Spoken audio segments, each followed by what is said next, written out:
நண்பர்கள் அனைவருக்கும் வணக்கம். இன்னைக்கு நம்ம இந்த வீடியோல தமிழகத்தில் நாளை பல மாவட்டங்களில் இடியுடன் கூடிய மிக கனமழை பெய்யும் என்ற தகவல் வெளியாகியுள்ளது. ஸோ அதை பத்தி தான் இப்ப நம்ம பார்க்க போறோம். தமிழ்நாட்டில் மழைக்காலம் தொடங்கிவிட்டதை அடுத்து தமிழகம் முழுவதும் பரவலாக மிதமான மழை முதல் கனமழை வரை பெய்து வருகிறது. இந்நிலையில் இந்திய வானிலை ஆய்வு மையம் தமிழ்நாட்டிற்கு மிக கனமழை பெய்யும் என்று ஆரஞ்சு அலர்ட் எச்சரிக்கை விடுத்துள்ளது. இந்நிலையில் அக்டோபர் 17, 2025 அதாவது நாளை தமிழகத்தில் அநேக இடங்களிலும் புதுவை மற்றும் காரைக்கால் பகுதிகளிலும் இடி மின்னலுடன் கூடிய லேசானது முதல் மிதமான மழை பெய்யக்கூடும் என்று தெரிவிக்கப்பட்டுள்ளது. மேலும் பலத்த காற்று அதாவது மணிக்கு 30 முதல் 40 கிலோமீட்டர் வேகத்தில் பலத்த காற்று வீசும் எனவும் தெரிவிக்கப்பட்டுள்ளது.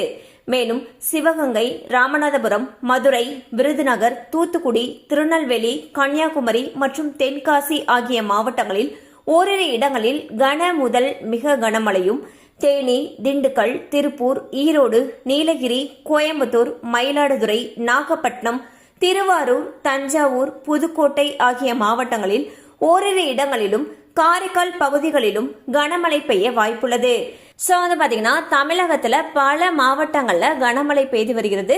அண்ட் சில மாவட்டங்களில் கனமழை காரணமாக விடுமுறையும் அறிவிச்சிருந்தாங்க. இந்நிலையில் அக்டோபர் 17 அன்று மேலும் பல மாவட்டங்களில் கனமழைக்கு வாய்ப்பு இருப்பதாக வானிலை ஆய்வு மையம் அறிவிச்சிருக்காங்க.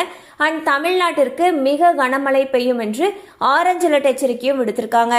ஸோ கனமழை அதிகமாக இருக்கக்கூடிய பகுதிகளில் இருக்கக்கூடிய பள்ளி கல்லூரிகளுக்கு விடுமுறை விடப்படுவதற்கான வாய்ப்புகள் அதிக அளவில் இருக்கு. கண்டிப்பா இந்த அப்டேட் உங்களுக்கு பயனுள்ளதாக இருந்திருக்கும் நம்புறோம். மேலும் இது போல அப்டேட்ஸ் உங்களை உடனே ரீச் ஆகணும்னு நினைச்சீங்கன்னா நம்ம சேனலோட தொடர்ந்து இணைந்திருங்கள். தேங்க்யூ ஃபார் வாட்சிங்.